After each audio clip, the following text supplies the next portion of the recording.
Hello everyone. आज हम लोग हिंदू उत्तराधिकार अधिनियम 1956 शुरू कर रहे हैं, कंप्लीट भी करेंगे। और आज हम लोगों का हिंदू लॉ जो है वो कंप्लीट हो जाएगा। 4 टर्न, चौथा टर्न है आज।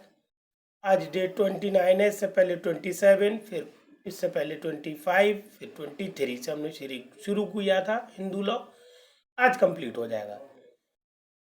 पहले हम लोग थोड़ी इसके इंट्रोडक्शन के बारे में समझे, जो कि बहुत पूछी जाती हैं पर शॉर्ट नोट्स में, चाहे वो PCSJ हो चाहे UPSGS हो, उसमें ये परिभाषाएं बहुत ज़्यादा पूछी जाती हैं। तो हमने शॉर्ट में लिखा हुआ हिंदू उत्तराधिकार अधिनियम। धारा 3E, 3E में बताया गया है पूर्ण रक्त, अर्ध रक्त और एकोदर रक्त। क्या मतलब है इन तीनों के? एकोदर रक्त क्या होता है अभी हम बताएंगे आपको। पहली परिभाषा बताई है जिसमें पूर्ण रक्त और अर्ध रक्त को बताया गया है। पहला पॉइंट, कोई भी दो व्यक्ति एक दूसरे से पूर्ण रक्त द्वारा संबंधित कहे जाते हैं जबकि वे एक ही पूर्वज से उसकी एक ही पत्नी द्वारा अवजनित हुए हों। अवजनित पैदा होने को कहते हैं, मगर आप पैदा नहीं लिखेंगे, अवजनित ही लिखेंगे। और अर्ध रक्त द्वारा संबंधित कहे जाते हैं जबकि वे एक ही पूर्वज से किंतु उसकी भिन्न पत्नियों द्वारा अवजनित हुए हों। समझ गए? पति पत्नी दोनों के बच्चे पूर्ण रक्त, मगर हुआ क्या, पत्नियां भिन्न हो गई, पति एक, तो वो अर्ध रक्त। तीसरी और लास्ट बात, एकोदर रक्त। दो व्यक्ति एक दूसरे से एकोदर रक्त द्वारा संबंधित कहे जाते हैं जबकि वे एक ही पूर्वजा से, पूर्वजा मीन्स माता से, किंतु उसके भिन्न पतियों से अवजनित हुए हों। ठीक है क्या? माता एक है उन बच्चों की, और जो पति है वो माता के, वो अलग अलग है। बच्चों के पिता अलग अलग है, माता एक है, तो हो गए वो एकोदर रक्त। पूर्वज, इस लॉ में कहीं पर भी पूर्वज का मतलब पिता है और पूर्वजा का मतलब माता है। एक और परिभाषा बहुत ज्यादा आती है 3J। ये क्या कहती है? संबंध। 3J में बताया गया संबंधित, या इसको अंडरलाइन कर लीजिएगा, संबंधित। संबंधित को ही एक्सप्लेन किया गया है। एक मिनट हम भी करते हैं आपके लिए।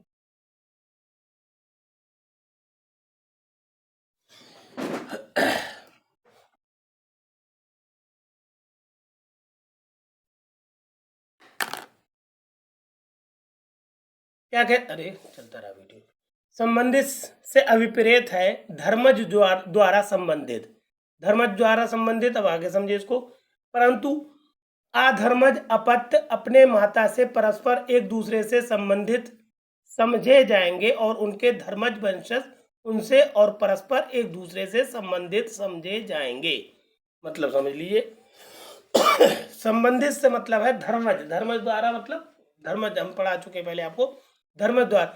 मगर अगर कोई बच्चे हैं तो वो अपनी माता से, अब जो अधर्मज अपत्य भी होते हैं, जिनको हम लोग अधर्मज अपत्य कहते हैं, और अधर्मज अपत्य जिनके जिसके पिता के बारे में पता ना हो, तो वो भी अपनी माता से संबंधित माना जाएगा। और उससे रिलेटेड जो भी लोग होंगे वो सारे के सारे धर्मज वंशज भी संबंधित होंगे। संबंधित मीन्स है को रिलेटेड।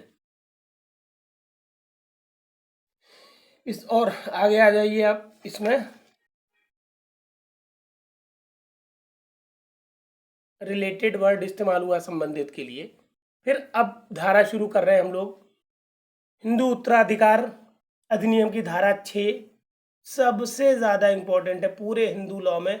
सबसे ज़्यादा हर पेपर में आपको ये मिलेगी कहीं ना कहीं से, किसी पार्ट में हर हाल में इसको मिलना है।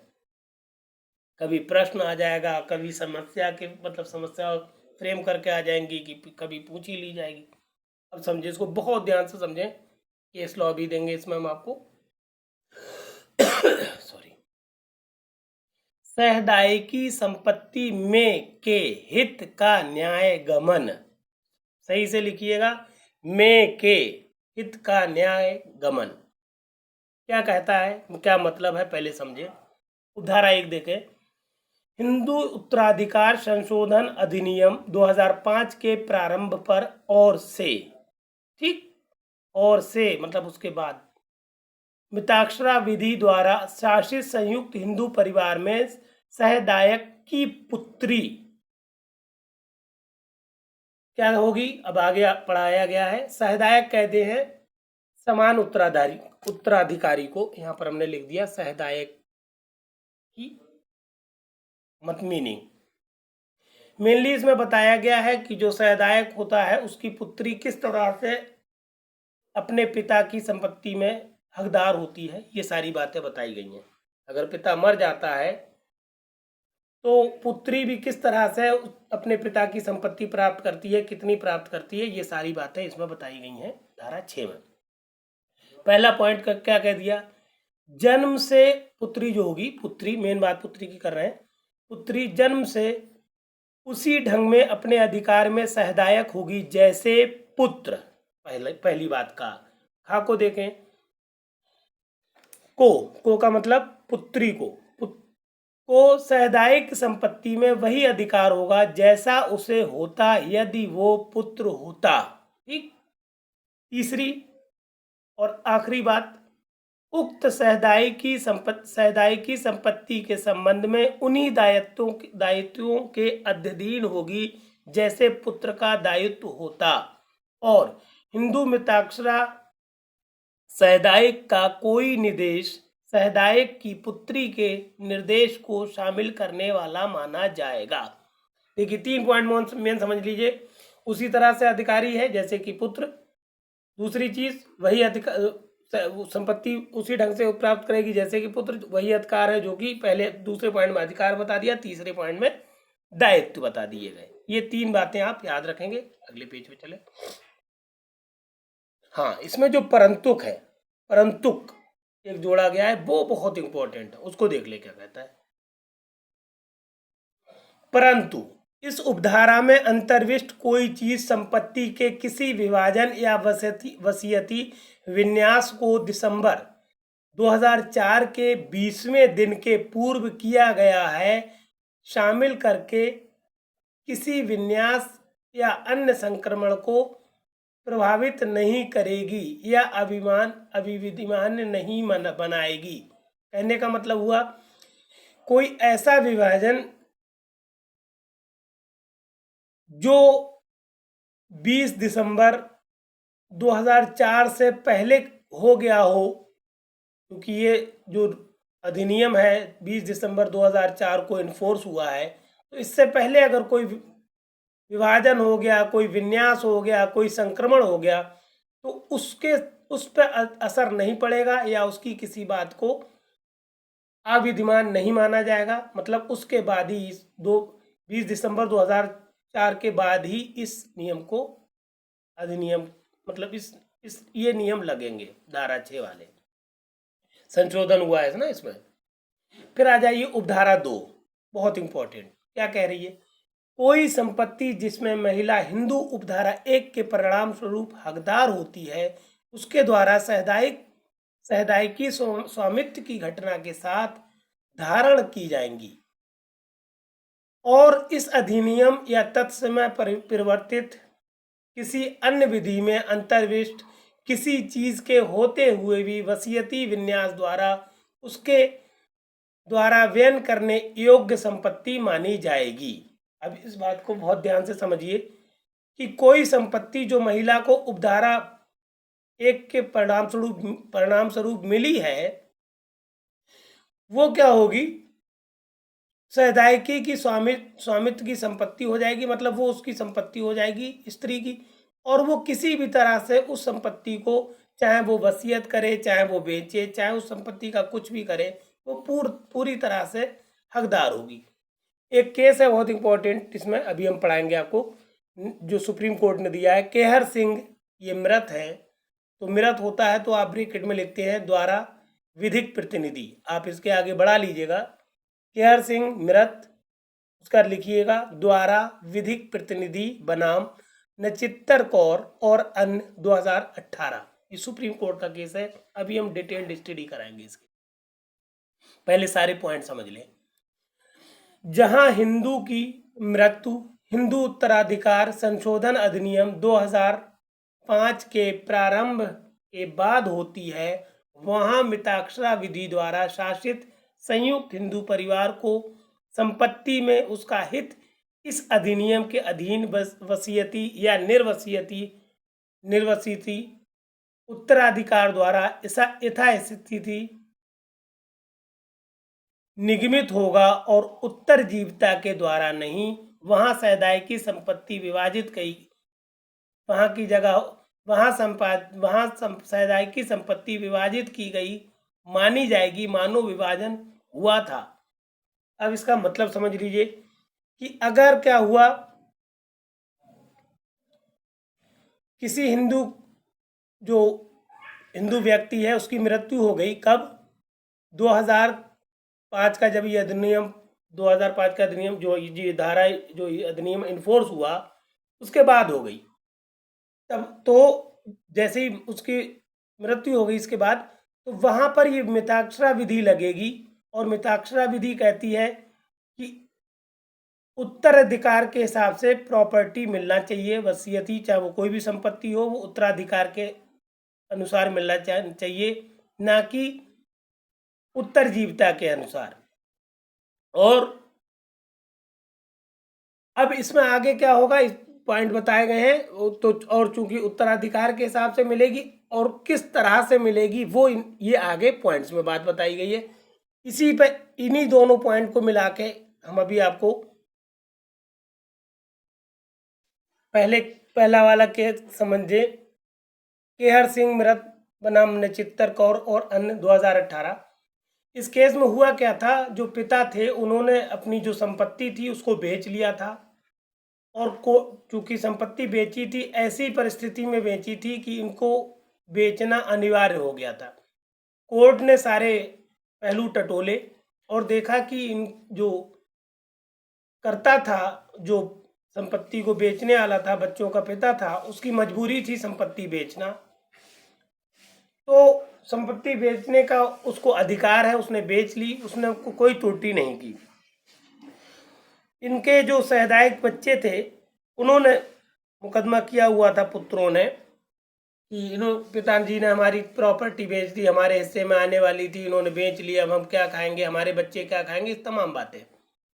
तो सुप्रीम कोर्ट ने कहा कि कर्ता जो उस वक्त संपत्ति का मालिक था, उसने ऐसी परिस्थितियों में संपत्ति बेची थी कि अगर वो ना बेचता तो उसके सामने बहुत विकट संकट आता, इसलिए वो संपत्ति बेचने का हकदार था, उसने बेच के ठीक किया। और सहदायक पुत्रों को इस बात का आक्षेप करने का अधिकार नहीं है कि वो अपने पिता की बेची हुई संपत्ति पर कोई आक्षेप करें। उसका विक्रय, पिता का विक्रय ठीक था, अधिकारवान था, और चूंकि उच्च न्यायालय ने भी इस पुत्र का जो वाद था उसको निरस्त कर दिया था, और सुप्रीम कोर्ट ने कहा कि हाई कोर्ट ने ठीक ही आपके वाद को निरस्त कर दिया, आपका वाद चलने लायक नहीं है, और आपकी अपील भी निरस्त की जाती है। ठीक, समझ गए होंगे आप केस को। फिर आगे भी एक केस है, हम अभी आपको बताएंगे इसके बारे में, ये बहुत इंपॉर्टेंट है और लेटेस्ट केस है, ये भी 18 का था। अब इसमें बताया हमने कि जैसे तीसरा पॉइंट जो था, मेनली आप समझ गए होंगे कि जो ये अधिनियम लागू हो गया उसके बाद अगर कर्ता मर जाता है तो जो संपत्ति होगी वो मिताक्षरा विधि द्वारा आवंटित होगी, बटेगी, ना कि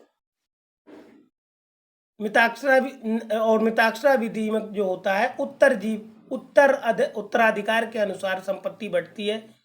इससे पहले संपत्ति उत्तरजीविता द्वारा बढ़ती थी, जो उन्होंने कह दिया अब संपत्ति जो बटेगी वो उत्तराधिकार द्वारा बटेगी, ना कि उत्तरजीविता द्वारा। उत्तराधिकार का मतलब है जो भी उसका हकदार है उसको मिलेगा, चाहे बोले वो जिंदा हो या मर गया हो।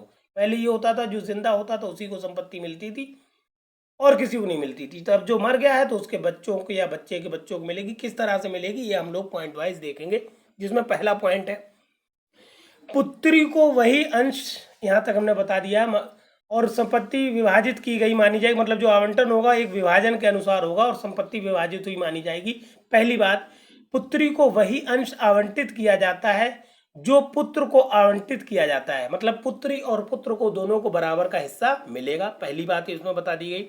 दूसरी बात, पूर्व मृत पुत्र या पूर्व मृत पुत्री का अंश जिसे वे प्राप्त करते यदि वे विभाजन के समय जीवित रहते, ऐसे पूर्व मृत पुत्र या ऐसे पूर्व मृत पुत्री के उत्तरजीवी संतान को आवंटित किया जाएगा। कहने का मतलब हुआ कि अगर, एक मिनट, पॉइंट को बिल्कुल क्लियर समझ लें कि जो पुत्र या पुत्री मर चुकी है, जिंदा नहीं है, मगर उसके बच्चे जिंदा हैं, तो उन बच्चों को वो अंश मिलेगा जो उस पुत्र या पुत्री को मिलता है अगर वो जीवित होता विभाजन के समय। ठीक, ऐसा नहीं है पुत्र मर गया या पुत्री मर गई तो उनके बच्चों को कुछ नहीं मिलेगा। ऐसा होता था उत्तरजीविता के कॉन्सेप्ट में, मगर अब चल रहा है मिताक्षरा विधि, और वो है उत्तराधिकार, क्योंकि मरे हुए व्यक्ति के जो बच्चे हैं वो उत्तराधिकारी है, इसलिए उनको अंश मिलेगा।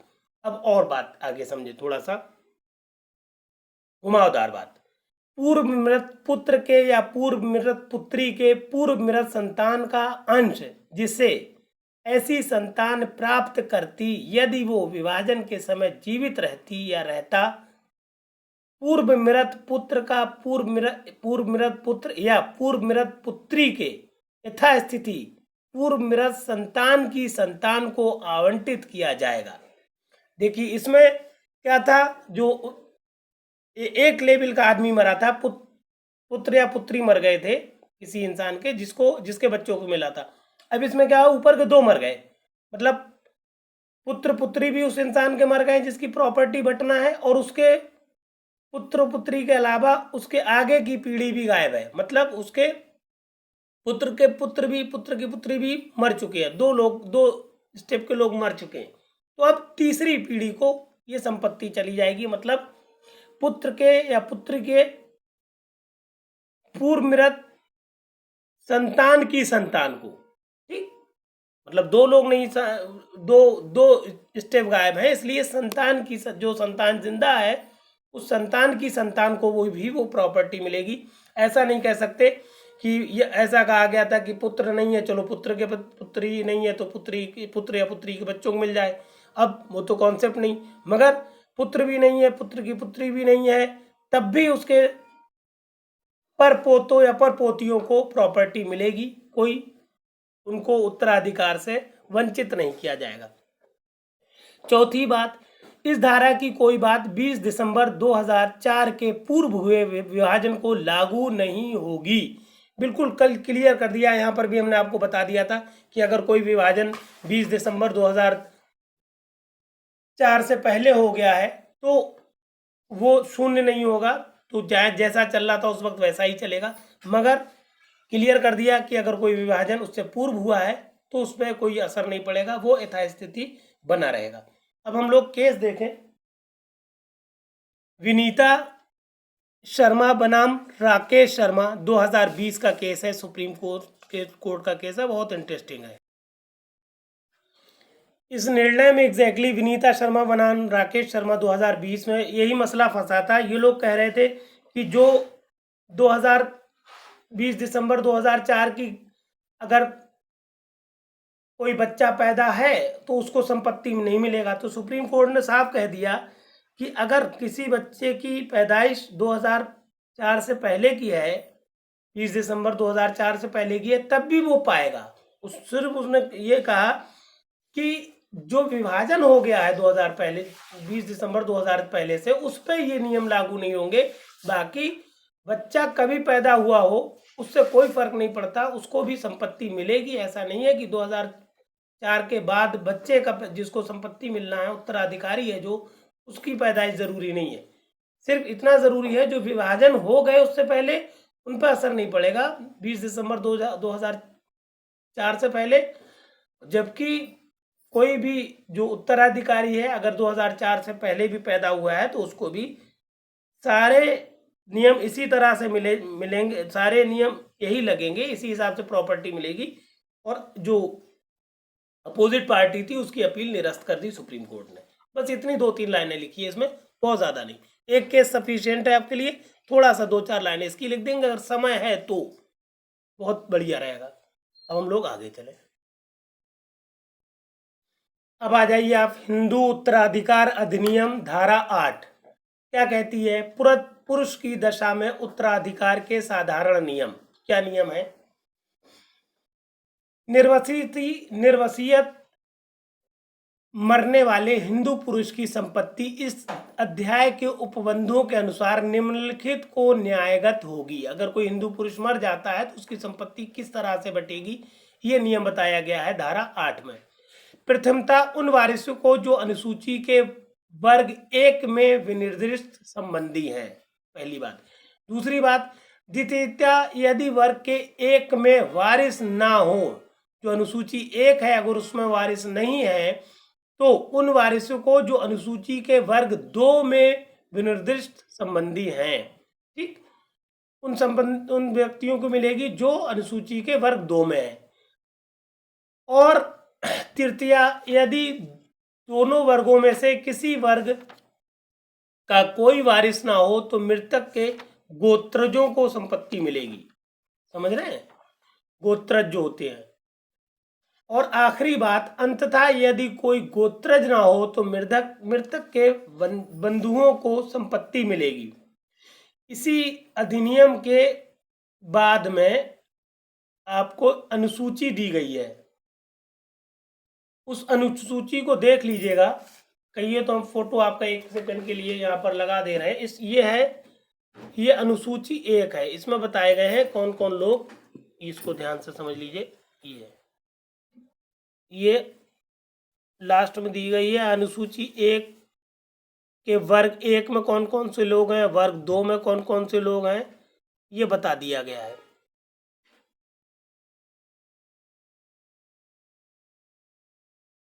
देख लीजिए ध्यान से, ठीक, ये समझ लीजिए, ये अनुसूची के हिसाब से आपको चलना है। फिर आप आ जाइए, इसी में एक केस है, अगर गोत्रज भी ना हो तो बंधुओं को मिलेगा। एक केस आया था मंगामल या उर्फ तुलसी बनाम टीबी राजू, AIR 2018 का ये भी केस है, बहुत इंपॉर्टेंट है, इसमें लिख दिया हमने। धारा इसी अधिनियम की धारा 8, 9, 10, 15, 16 इन सब से संबंधित है। इसको इन धाराओं में से कहीं पर भी आप लिख सकते हैं। अभी केस समझा देते हैं। इस निर्णय में कहा गया मंगामल उर्फ तुलसी बनाम टीवी राजू में, जहां की मृतक हिंदू पत्रक संपत्ति छोड़ते हुए मृत हुआ है, वहां उसके संपत्ति का उत्तराधिकार उसके विधवा एवं पुत्र पुत्रियों के भी विभाजित होगा। और पुनः विधवा के भी मृत हो जाने के बाद उसका हिस्सा मृतका के पुत्र पुत्रियों के बीच बराबर बराबर विभाजित होगा। यदि संपत्ति का पुत्र द्वारा विक्रय किया जा चुका है तब उनके वंशानुसार वे ब्याज सहित विक्रय धन प्राप्त करने के हकदार होंगे, इस तरह से तदनुसार आदेशित। कहने का मतलब समझ लीजिए कि अगर पुरुष मर गया है तब भी उसके बच्चों को और विधवा को मिलेगा, और विधवा मर गई है तभी पुत्रियों को और उसके पुत्रों को संपत्ति मिलेगी। अगर इसमें से कोई चालाकी करके कोई उस मृत पिता या माता का बच्चा कोई जालसाजी करके संपत्ति बेच लेता है तो उसको ब्याज सहित अपने अन्य भाई बहनों को जो संपत्ति उसने बेच ली है उनका हिस्सा उसको प्रदान करना पड़ेगा। वीडियो पॉज करके ये अपने वर्ड्स में लिख लीजिएगा, बहुत इंपॉर्टेंट केस लॉज होते हैं। फिर आ जाइए आप धारा 14 पे। धारा 14 क्या कह रही है? धारा 14 कह रही है, हिंदू नारी की संपत्ति उसकी आत्यंतिकता मीन्स होता है पूर्णतया अपनी संपत्ति होगी। समझ ले इस बात को बहुत ब्रॉड में। हिंदू नारी के कब्जे में की कोई भी संपत्ति, चाहे वो इस अधिनियम के प्रारंभ से पूर्व या पश्चात अर्जित की गई हो, उसके द्वारा पूर्ण स्वामी के तौर पर, ना कि परसीमित की कहते हैं लिमिटेड को, परसीमित स्वामी के तौर पर धारित की जाएगी। ठीक, कोई भी संपत्ति होगी वो उस महिला उसकी पूर्ण स्वामिनी होगी, ना कि परसीमित। स्पष्टीकरण इसमें एक बहुत पॉइंट इंपॉर्टेंट है, इसी से प्रश्न बनता है। इस उपधारा में संपत्ति के अंतर्गत वो जंगम और स्थावर संपत्ति आती है जो हिंदू नारी ने विरासत द्वारा अथवा, एक सेकेंड,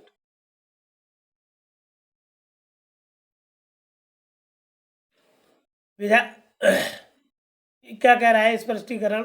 इस उपधारा में संपत्ति के अंतर्गत वो जंगम और स्थावर संपत्ति आती है जो हिंदू नारी ने विरासत द्वारा अथवा वसीयत द्वारा अथवा विभाजन में अथवा भरण पोषण के या भरण पोषण की बकाया के बदले में अथवा अपने विवाह के पूर्व या विवाह के समय या पश्चात दान द्वारा किसी व्यक्ति से, चाहे वो संबंधित हो या ना हो, अथवा अपने कौशल या परिश्रम द्वारा अथवा क्रय द्वारा अथवा चिरभोग द्वारा अथवा किसी अन्य रीति से, चाहे वो कैसी भी क्यों ना हो, अर्जित की हो। और ऐसी कोई संपत्ति जो ऐसी कोई भी संपत्ति जो इस अधिनियम के प्रारंभ से पूर्व भी स्त्री धन के रूप में उसके द्वारा धारित थी। कहने का मतलब किसी भी प्रकार की संपत्ति हो, भले ही इस अधिनियम के पूर्व में वो संपत्ति रखती हो, तब भी उसकी वो पूर्ण स्वामी होगी, ना कि परसीमित लिमिटेड स्वामी। आगे इसकी उपधारा 2 बहुत इंपॉर्टेंट है। धारा 14 की उपधारा 2 है ये। उपधारा 1 में अंतर्विष्ट कोई बात ऐसी किसी संपत्ति को लागू नहीं होगी जो दान अथवा विल द्वारा या अन्य किसी लिखित के अधीन अथवा सिविल न्यायालय की डिक्री या आदेश के अधीन या पंचाट के अधीन अर्जित की गई हो। यदि दान, विल या अन्य लिखित अथवा डिक्री, आदेश या पंचाट के निबंधन ऐसी संपत्ति में निर्बंधित संपदा विहित करते हो। कहने का मतलब है, पहले उदाहरण हमने पढ़ा कि सब कुछ, हर तरह की संपत्ति उस स्त्री की संपत्ति होगी, उसी का जस्ट कंट्रास्ट वर्जन है। ये कह रहा है कि ऐसी भी कोई भी संपत्ति जिसमें न्यायालय का कोई निर्णय ये कहे या कोई लिखित हो या बिल में ऐसा लिखा हो कि या डिक्री हुई हो या आदेश हुआ हो और वो कहे कि ये संपत्ति जो है निर्बंधित है, इस पर कुछ बैन है, उस पर कुछ रुकावट है, तो वो संपत्ति उपधारा 1 के अंतर्गत आई हुई संपत्तियों में नहीं आएगी, चाहे वो परंतुक में आई हो या सामान्यता। इस पर बहुत इंपॉर्टेंट निर्णय दिया गया एक।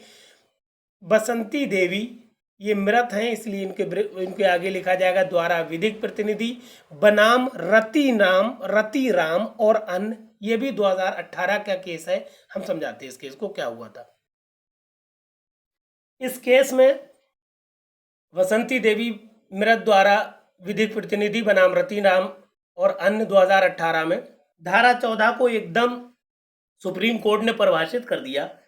उसने कहा, यदि विधवा महिला के पति ने वादग्रस्त संपत्ति में न्यायालय द्वारा अनुमोदित समझौता आज्ञप्ति के तहत केवल अपने जीवन काल तक के लिए ही हित अर्जित किया था, तब उसकी विधवा भी वही हित प्राप्त करेगी जो उसके पति का था। विधवा ऐसी संपत्ति का धारा 14 की उपधारा 1 के अंतर्गत पूर्ण स्वामिनी नहीं बन सकती। ऐसी स्थिति में धारा 4(2) आकर्षित होगी और उसकी मृत्यु पर उसका हित उसे प्रत्यावर्तित हो जाएगा, जिससे उसके पति ने संपत्ति में आजीवन हित अर्जित किया था और विधवा के विधिक उत्तराधिकारी को संपत्ति में कोई हित प्राप्त नहीं होगा। इस तरह से तदनुसार आदेशित। कहने का मतलब है, अगर पति भी आजीवन कारावास, वो आजीवन के लिए संपत्ति में हकदार थे, तो वो मर गए तो विधवा जब तक जीवित रहेगी उस संपत्ति को इस्तेमाल करेगी, मगर ना ही विधवा के किसी उत्तराधिकारी को, ना ही किसी वंशज को, ना ही किसी संबंधी को उस संपत्ति में हित मिलेगा, जबकि विधवा के मर जाने के बाद वो संपत्ति वहीं चली जाएगी जिससे उसके पति ने प्राप्त की थी। इस वीडियो को पॉज करके आप मैटर को लिख लीजिएगा। फिर आ जाइए आप धारा 15, हिंदू नारी की दशा में उत्तराधिकार के साधारण नियम क्या हैं। पहली बात, निर्वसियत मरने वाली हिंदू नारी की संपत्ति धारा 16 में दिए गए नियमों के अनुसार निम्नलिखित को न्यायगत होगी। किन लोगों को मिलेगी? पहली बात, प्रथमतः पुत्रों और पुत्रियों जिनके अंतर्गत किसी पूर्व मृत पुत्र या पुत्री के अपत्य भी हैं, अपत्य मीन्स बच्चे भी हैं, और पति को। ठीक। दूसरी बात, द्वितीयता पति के वारिसों को, तृतीयता माता और पिता को, चौथी बात पिता के वारिसों को, और अंतिम बात क्या है? अंततः माता के वारिसों को। इस तरह से संपत्ति बटेगी हिंदू नारी की मरने के बाद। उपधारा 2 क्या कह रही है? उपधारा 2 में अंतर्विष्ट किसी बात के होते हुए भी कोई संपत्ति जिसकी विरासत हिंदू नारी को अपने पिता या माता से प्राप्त हुई हो, मृतक के पुत्र या पुत्री के, या इसके अंतर्गत उसके किसी पूर्व मृत पुत्र या पुत्री के अपत्य भी आते हैं, अभाव में उपधारा 1 में निर्दिष्ट अन्य वारिसों को उसमें विनिर्दिष्ट क्रम से न्यायगत न होकर पिता के वारिसों को न्यायगत होगी। तथा बात को समझ लीजिए, ये तो आपने सामान्य रूल पढ़ा उपधारा 1 में, फिर इसका उपधारा 2 में बता दिया गया अगर उस स्त्री को अपने माता पिता से कोई संपत्ति मिली है और उसके बच्चे या उनके बच्चों के बच्चे नहीं हैं, तो संपत्ति उसके पिता के वारिसों को मतलब स्त्री के पिता के वारिसों को चली जाएगी, ना कि पति के वारिसों को। दूसरे पॉइंट में क्या कहा गया है? खा में कोई संपत्ति जो हिंदू नारी को अपने पति या अपने ससुर, आगे चले हम लोग, ससुरता पीछे लिखी हो, ससुर से विरासत में प्राप्त हुई हो, ससुर से विरासत में प्राप्त हुई हो, मृतक के किसी पुत्र या पुत्री के जिसके अंतर्गत किसी पूर्व मृत पुत्र या पुत्री या अपत्य भी आते हैं, अभाव में उपधारा 1 में निर्दिष्ट अन्य वारिसों को उसमें विनिर्दिष्ट क्रम से न्यायगत न होकर पति के वारिसों को न्यायगत होगी। कहने का मतलब है अगर पति या उसके ससुर की प्रॉपर्टी है महिला के, और महिला का कोई बच्चा या बच्चे का बच्चा जीवित नहीं है या है नहीं, तो ये संपत्ति अब पति के वारिसों को चली जाएगी। इसमें एक निर्णय बहुत इंपॉर्टेंट है, खुशीराम और अन्य बनाम नवल सिंह, 2021 का केस है सुप्रीम कोर्ट का, हम अभी समझाते हैं आपको। इस केस में सुप्रीम कोर्ट ने कहा है कि जो कोई हिंदू विधवा अपने पति के हिस्से की संपत्ति जिसे उत्तराधिकार के तहत प्राप्त किया है के संबंध में अपने भाई के पुत्रगण के साथ पारिवारिक समझौता कर सकती है, और इस पर विधवा के पति के विधिक उत्तराधिकारी या संबंधी आपत्ति नहीं कर सकते, क्योंकि ऐसे व्यक्ति भी अधिनियम के 15(1) के घा 15(1) की उपधारा घा के अर्थों में ऐसे किसी महिला विधवा के विधिक उत्तराधिकारी हो सकते हैं और उसके परिवार से अपरिचित व्यक्ति नहीं माने जा सकते। तदनुसार अपील निरस्त। हुआ क्या था, इसमें जो महिला है विधवा, वो अपने पति के हिस्सों को, उसके जो पति के हिस्सा है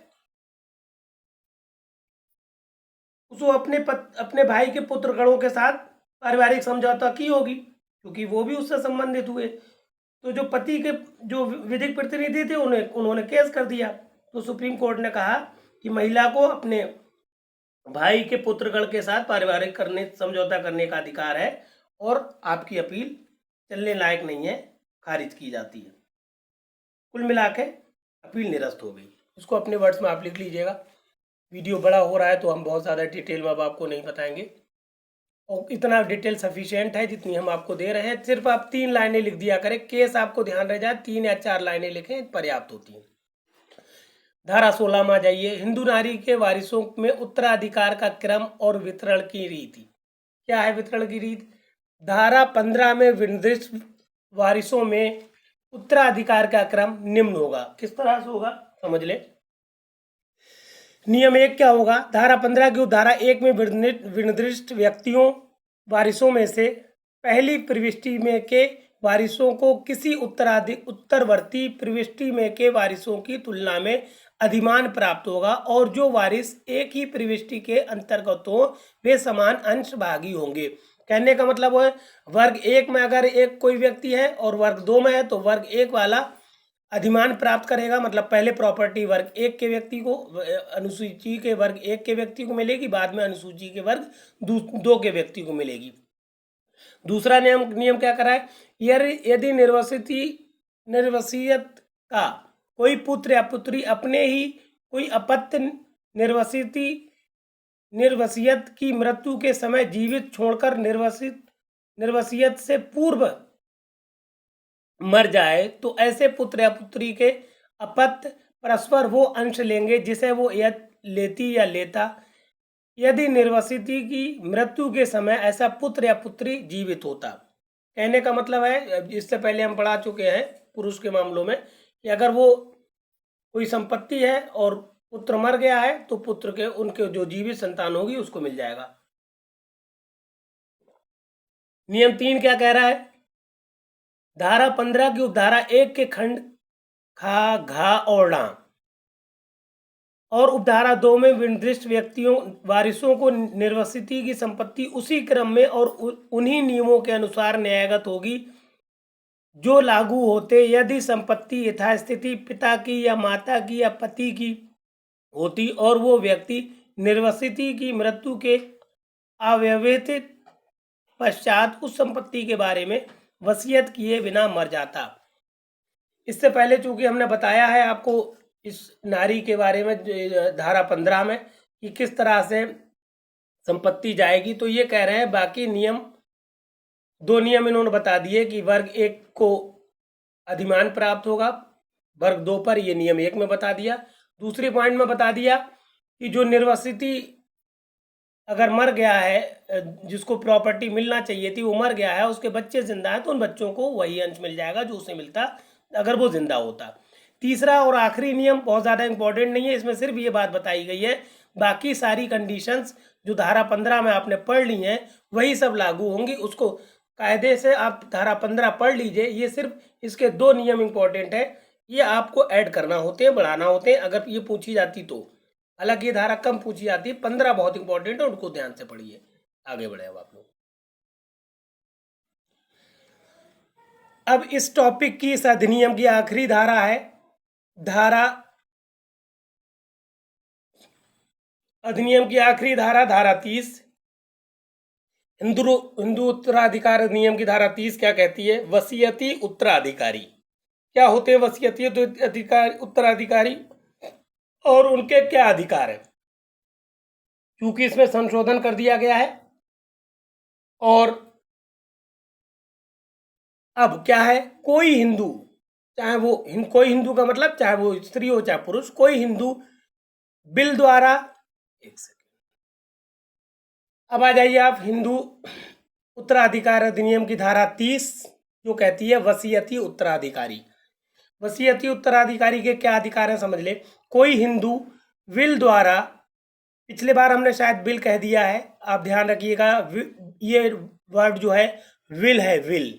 इससे पिछले धाराओं में भी कहीं बिल निकल गया मुंह से तो आप वो बिल ना पढ़कर विल पढ़िएगा। तो कोई हिंदू विल द्वारा या अन्य वसीयती व्यन द्वारा भारतीय उत्तराधिकार अधिनियम या हिंदुओं को लागू और किसी अन्य तत्समय प्रवृत्त विधि के उपबंधों के अनुसार किसी ऐसी संपत्ति को व्ययनित कर सकेगा या कर सकेगी जिसका ऐसे व्ययनित, या व्ययनित कहते हैं डिस्पोज, सेल आउट वगैरह, डिस्पोज व्ययनित किया जाना शक्य है। शक्य मीन्स किया जा सकता है। कहने का मतलब कोई भी हिंदू विल द्वारा कोई भी संपत्ति प्राप्त करता है या वसीयत द्वारा संपत्ति प्राप्त करता है तो उसको उस संपत्ति में सारे अधिकार होंगे कि वो जिस तरह से चाहे उस संपत्ति को बेचे, इस्तेमाल करे, कोई रुकावट नहीं है, कोई रोक टोक नहीं है उस व्यक्ति पर जिसको संपत्ति वसीयत में प्राप्त हुई है। ठीक, पूर्ण अधिकारी होता है वसीयती उत्तराधिकारी। ये बात बताई गई धारा 30 हिंदू उत्तराधिकार अधिनियम में। यहाँ पर टॉपिक और हमारा ये लॉ मतलब खत्म हो गया और हिंदू लॉ भी पूरा कंप्लीट हो गया। अब हम आपको एक हिंदू लॉ की ये PDF बना देंगे, प्लेलिस्ट बना देंगे अलग से, कंप्लीट हिंदू लॉ। उसमें आपको क्या होगा, सारे डेज जैसे ये स्टार्ट हुआ था 23, 25, 27, 29, आज 29 डे है, 29 डे को आज कंप्लीट हो गया हिंदू लॉ आपका। और अगर कोई असुविधा हो तो आप डायरेक्ट यूट्यूब पर डालें @law classes by Firoz sir, और डायरेक्ट इस मैटर को आप शेयर बहुत करें सारे लोगों को, और सब्सक्राइब ज़रूर कर लें। Thank you.